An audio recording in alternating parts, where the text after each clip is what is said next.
18 जुलाई से प्रारंभ होकर के 16 अगस्त तक अधिक मास रहेगा।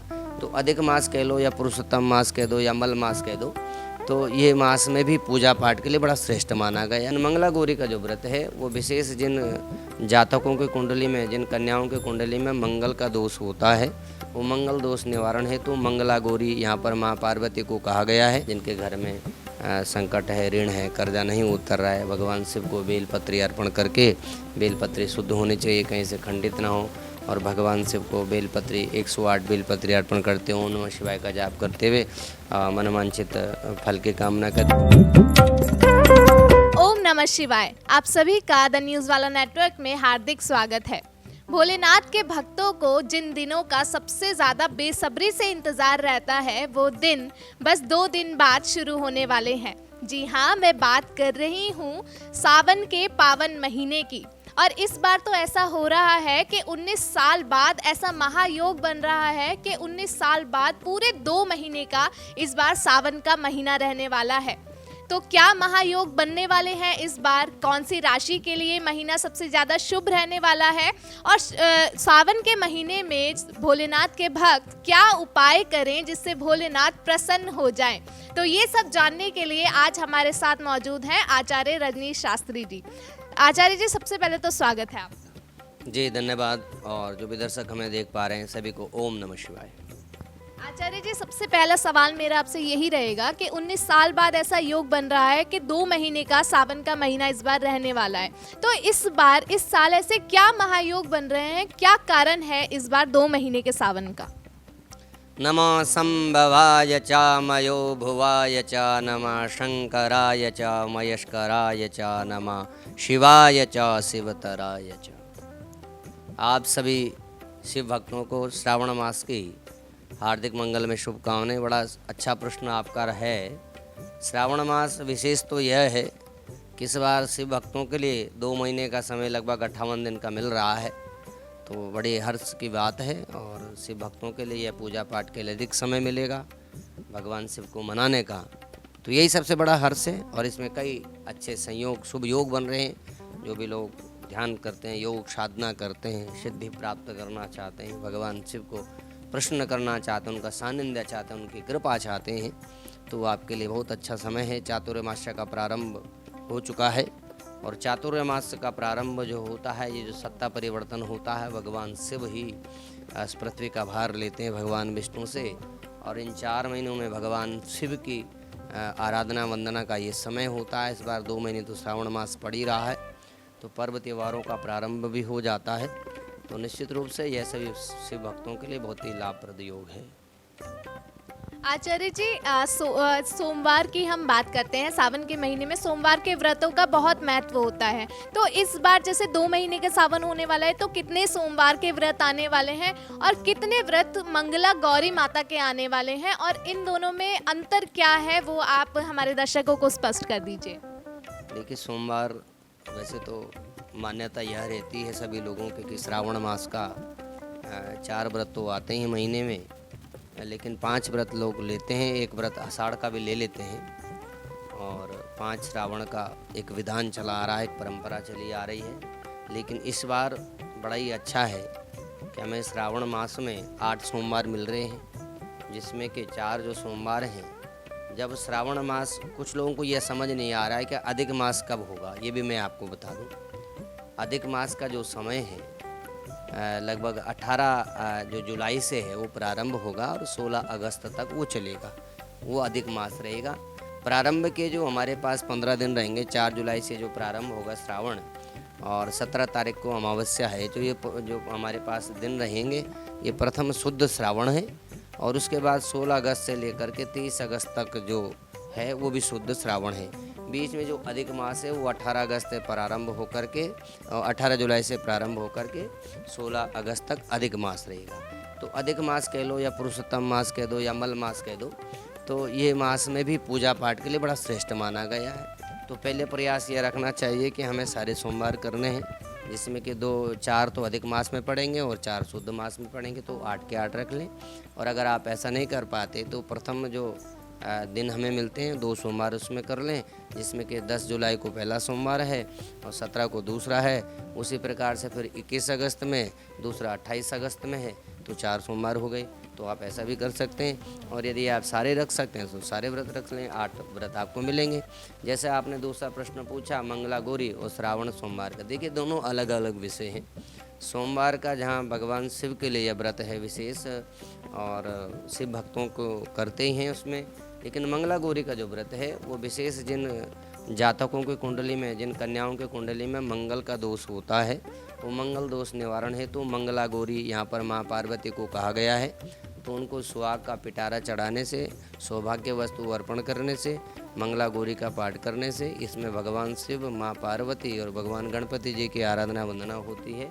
जो भी कन्याएं मंगला गौरी का व्रत रखते हैं, 4 जुलाई को पहला मंगला गौरी, यानी ये मंगलवार को रखा जाता है, श्रावण में जो मंगलवार पड़ते हैं, और 4 तारीख को पहला मंगलवार है। त्रिपुष्कर योग में यह योग बन रहा है, बड़ा शुभ है। तो जो भी कन्याएं करना चाहते हैं मंगला गौरी का व्रत, तो श्रावण मास के जो भी मंगलवार हैं उसमें किया जाता है। माँ पार्वती को आप पूरे, पहले तो ये कि पूरा सुहाग का पिटारा चढ़ाएं, नहीं तो आपके पास जो भी सौभाग्य वस्तु हैं, बिंदी है, चूड़ी है, या सिंदूर अर्पण करें माँ पार्वती को इनमें मंगलवार में, और कामना करें माँ गौरिये नमः, शिव गौरिये नमः, इस मंत्र का जाप करने से निश्चित रूप से उनको मनवांछित फल की, मनवांछित पति की प्राप्ति होगी, ऐसा माना जाता है। आचार्य जी, सावन के पावन महीने का शुरू होने से पहले क्या क्या तैयारियां हम करें पूजा के लिए? देखिए, श्रावण मास सबसे पहली बात तो यही होती है, कोई भी व्रत अनुष्ठान है उसके लिए शारीरिक शुद्धि तो है ही है, मानसिक शुद्धि भी बड़ी आवश्यक है। और भगवान शिव को जिस भाव से आप भजते हैं, निश्चित रूप से भगवान शिव तो भाव के ही भूखे हैं, और केवल जल मात्र से प्रसन्न होने वाले देवता हैं। और यदि आप मन कर्म वचन से शुद्ध होकर के सात्विकता के साथ अपना आहार विहार आचरण शुद्ध रखते हैं, प्रथम तो चरित्र की शुद्धता ही होती है, खान पीन की शुद्धता भी आवश्यक है। तो जब आप ऐसा करते हैं, तैयारियां कुछ नहीं करनी है, तैयारियां तो ये है कि आपका भाव अच्छा हो, आप में सकारात्मक ऊर्जा रखें, और देव दर्शन करने, भगवान शिव को आराधना वंदन करना, जल अर्पण करना। तो ये शिव भक्तों को ज्ञान है ही, उसमें कोई बहुत बताने की आवश्यकता तो है नहीं। ये सभी लोग जानते हैं कि भगवान का अर्चन पूजन कैसे होता है। हालांकि हम कहीं मति भ्रम हो जाते हैं कई बार, जैसे मंदिरों में भी हम जा रहे हैं, अब कहीं कहीं ड्रेस कोड भी लागू हो गया, लेकिन यदि हम खुद ही करें ऐसा कि मंदिर में जाएं, आप संपूर्ण वस्त्रों को पहन करके जाएं, अच्छे भारतीय परिधान में जाएं, तो आपकी सुंदरता बढ़ती है। साड़ियों का जैसे परित्याग हमारी माताओं बहनों ने कर दिया है, मंदिरों में भी यदि अच्छे तरह से आप साड़ी आदि पहन करके जाते हैं, बहुत सारे जैसे हाफ निक्कर में, बनियान में जाना, इस तरह की चीज़ों से हमें बचना चाहिए।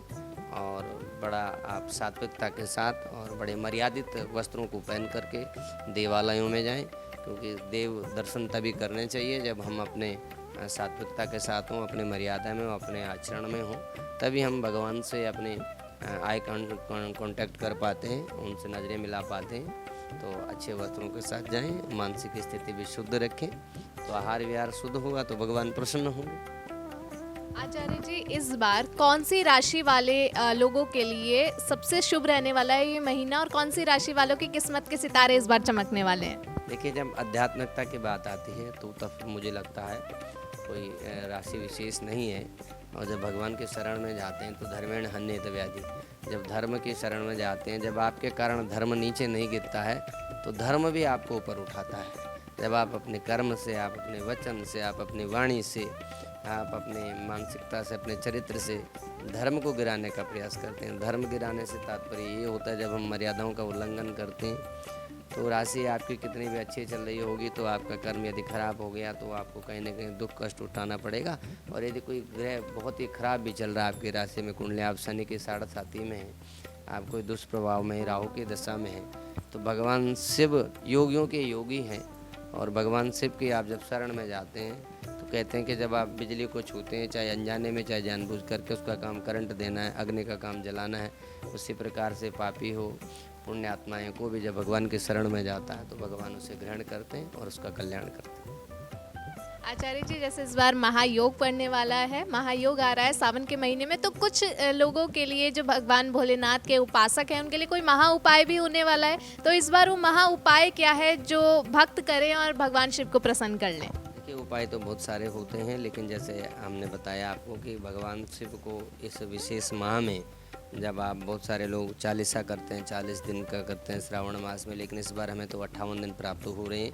बहुत से लोग चालीसा का एक पालन करते हैं 1.25 महीने का, और किसी आराधना को लेकर के संकल्प ले लें, भगवान शिव को बेलपत्री ओम नमः शिवाय करके चढ़ाएं। जिन कन्याओं को विवाह नहीं होते उसको मैंने बोला कि मंगला गौरी का व्रत कर सकते हैं, वो नहीं तो 40 दिन तक केवल माँ को लगातार एक रूटीन में जा कर के मन क्रम वचन से शुद्ध होकर के माँ को सिंदूर अर्पण करें, भगवान शिव को जल चढ़ाएं, कामना करें कि मुझे अच्छे घर और अच्छे वर की प्राप्ति हो, तो उसके लिए लाभप्रद होने वाला है। जिनके घर में संकट है, ऋण है, कर्जा नहीं उतर रहा है, भगवान शिव को बेलपत्री अर्पण करके, बेलपत्री शुद्ध होनी चाहिए, कहीं से खंडित ना हो, और भगवान शिव को बेलपत्री 108 बेलपत्री अर्पण करते हो, ओम नमः शिवाय का जाप करते हुए मनोवांछित फल की कामना करें। जिनको कोई रोग संताप है, घर से रोग नहीं जा रहा है, वो गिलोई से भगवान शिव का स्नान करें ओम नमः शिवाय करके। जो सुख चाहते हैं, समृद्धि चाहते हैं, लग्जरी लाइफ चाहते हैं, वो भगवान को दूध दही शहद आदि अर्पण करके स्नान करें, तो उन्हें उनकी कामनाएं संपूर्ण कामनाएं पूर्ण होंगे। जो शत्रु बाधा से परेशान हैं वो भगवान शिव को तेल से अभिषेक करें। ऐसे ही जैसे बहुत ऐसे परेशानियां आ रही हैं जीवन में, कार्य नहीं बन रहे, गन्ने के रस से भगवान का अभिषेक करें। तो ऐसे बहुत सारे उपाय हैं, और सबका यही है कि आप मन कर्म वचन से शुद्ध होकर के किसी भी रूप में भगवान को सेवा करें, उनके चरणों से लगाव रखें, तो आपकी संपूर्ण कामनाएं पूर्ण होंगी। आचार्य जी, अब 4 तारीख से जैसे सावन शुरू हो रहा है तो कांवड़ यात्रा भी शुरू होने वाली है, तो जो कांवड़ यात्रा लेके कांवड़िया आएंगे तो उनके लिए आप क्या एक मैसेज देना चाहेंगे? कावड़ियों के लिए यही है कि कावड़िया भाई अपने शुद्धता के साथ चलें, पवित्रता के साथ चलें, मर्यादा के साथ चलें, और कई बार जानकारी का भी अभाव रहता है। तो जब आप एक बहुत बड़ी यात्रा होती है, विश्व की एक बहुत बड़ी यात्रा, ऐसी धर्म यात्रा शायद ही कहीं होती है, ये विश्व में एक बहुत बड़ा यात्रा है कांवड़ यात्रा, जिसे व्यवस्था बनाने के लिए पूरा जोर लगता है, और पूरी भारतवर्ष के शिव भक्तजन कावड़ लेने हरिद्वार में आते हैं भगवान के इस पावन नगरी में। तो आप मर्यादित होकर के चलें और ओम नमः शिवाय का गान करते हुए और बड़े अच्छे से चलें। यही है, ओम नमः शिवाय का गान कर, जिस भी कामना से आप जा रहे हैं भगवान शिव आपकी कामनाओं को पूर्ण करें, और बिल्कुल करते भी हैं। यदि आप सच्ची आस्था के साथ आते हैं, भवानी शंकरो वंदे श्रद्धा विश्वास रूपिणो याभ्याम बिना न पश्यन्ते सिद्धा शांतस्तम ईश्वरम।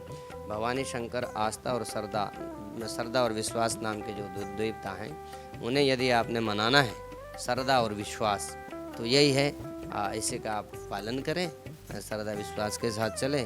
भगवान शिव नाम उच्चारण आप जितने बार करते हैं हर समाज के साथ करेंगे तो और आपको लाभ मिलेगा। चलिए, बहुत बहुत धन्यवाद आचार्य जी। और जैसा कि आचार्य जी ने बताया कि अगर आप मंदिर में जा रहे हैं तो मर्यादित वस्त्र पहनकर जाएं, और महिलाएं भारतीय परिधान में जाएं तो ज़्यादा अच्छा रहने वाला है। और सावन महीने को लेकर जितने भी कन्फ्यूजन्स थे वो आज दूर हो चुके हैं, और हम भगवान से यही कामना करते हैं कि भगवान भोलेनाथ आप सभी की सभी मनोकामनाएं पूर्ण करें, और आप हमसे जुड़े रहें और देखते रहें द न्यूज़ वाला नेटवर्क। धन्यवाद। ओम नमः शिवाय।